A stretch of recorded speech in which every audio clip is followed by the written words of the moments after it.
Assalamualaikum warahmatullahi wabarakatuh. Wilujeng Sumping di channel YouTube Desa Kuningan. Kita doakan semoga sehat selalu, amin. Pada kesempatan kali ini kita akan bercerita tentang sejarah Desa Sembawa, Kecamatan Jalaksana, Kuningan. Jangan lupa tekan tombol subscribe dan nyalakan lonceng. Hatur nuhun. Riwayat singkat asal-usul Desa Sembawa. Pada tahun 1743 seorang pemuda yang berasal dari Mataram, bernama Yoga Pahpilo bersama dua orang pengiringnya bernama Ki Gahgar dan Ki Gohgor sedang mengadakan perjalanan. Mereka bermaksud berkelana untuk memperdalam ilmu dan kesaktiannya di kawasan Gunung Ciremai. Setelah berminggu-minggu berjalan, mereka merasa lelah, lalu beristirahat di bawah pohon yang besar dan rindang yang ternyata adalah pohon asem. Karena lelahnya, dengan tiupan angin sepau-sepoi yang sejuk mereka bertiga tertidur lelap. Setelah bangun mereka melanjutkan perjalanannya ke arah barat, tiba-tiba mereka melihat danau kecil yang airnya jernih dan banyak melimpah, sehingga Yoga Pahpilo menamakannya Cibanyak. Mereka lalu mandi untuk membersihkan badannya sehingga segar kembali.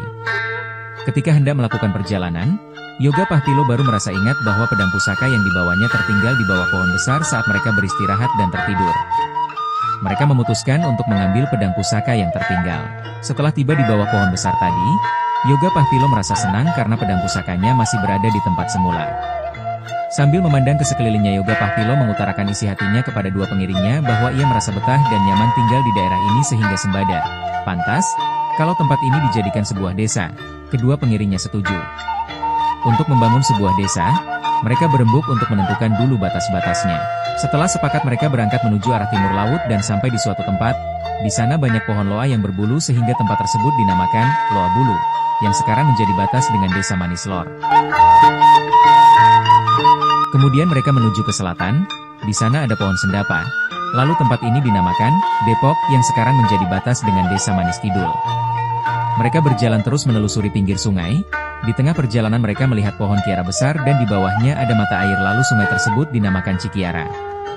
Terus mendaki dan ada batu besar yang menyerupai guci, tempat tersebut dinamakan Ciguci.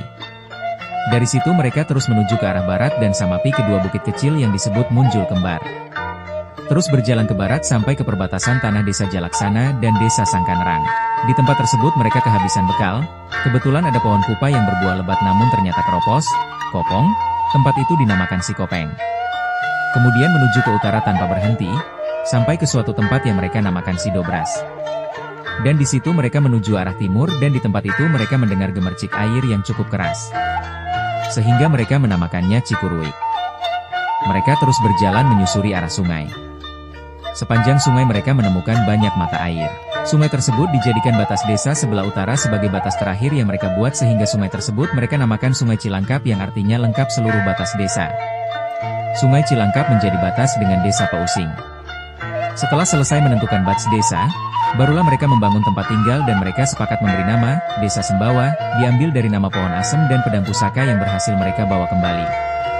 Semakin lama banyak orang berdatangan dan menetap di Desa Sembawa. Jumlah rumah tempat tinggal semakin bertambah sehingga berjumlah 102 kepala keluarga. Mereka terus bekerja keras bahu-membahu membuka hutan untuk dijadikan sawah dan ladang. Lalu mereka membagi sawah dan ladang menjadi 102 bagian sesuai jumlah kepala keluarga dengan luas yang sama. Bagian sawah tersebut dinamakan Kasikepan dan kepemilikannya turun-temurun kepada anak cucunya. Saat itu datang pula pendekar dari Cirebon dan menetap di Desa Sembawa, yaitu Ki Weduk, Ki Raksa, dan Ki Kawinah. Desa Sembawa semakin berkembang. Penduduk desa bermusyawarah dan mereka semua sepakat mengangkat Yoga Pahpilo menjadi Kuu untuk memimpin Desa Sembawa. Penduduk Desa Sembawa semakin berkembang. Untuk memudahkan pengurusannya, akhirnya Desa Es Ambawa dijadikan 5 daerah blok, yaitu 1 Blok Manis, sekarang Dusun I, RW 01. 2 Blok Pahing, sekarang Dusun 2, RW 02. 3 Blok Puhun, sekarang Dusun 3, RW 03. 4 Blok Wage, sekarang Dusun 4, RW 04. 5 Blok Liwon, sekarang Dusun V, RW 05. Sesuai dengan kebutuhan dan tuntutan zaman serta perkembangan kemajuan untuk membantu Kuu, kepala desa, dalam melaksanakan pemerintahan, maka diangkat perangkat desa yaitu 1 Nagabihi sebagai wakil kepala desa. 2 Jurutulis bertugas mengatur dan mengerjakan administrasi desa. 3 Raksabumi bertugas mengatur pertahanan dan pengairan. 4 Lulugu sebagai kepala polisi desa dan bertanggung jawab atas keamanan desa. 5 Capgawe mengatur dan mengurus jalan desa. 6 Babau bertanggung jawab mengenai kehutanan. 7. Ngalambang mengatur dan mengurus kesehatan rakyat. 8. Ketip mengurus masalah kependudukan lahir, mati, dan agama.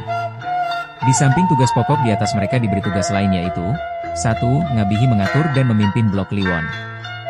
2. Lulugu mengatur dan memimpin Blok Puhun. 3. Capgawe mengatur dan memimpin Blok Wage. 4. Babau mengatur dan memimpin Blok Manis. 5. Ngalambang mengatur dan memimpin Blok Pahing. Sebagai upahnya mereka menerima sawah garapan yang disebut bengkok, luasnya disesuaikan dengan tugas dan tanggung jawab terhadap pekerjaannya.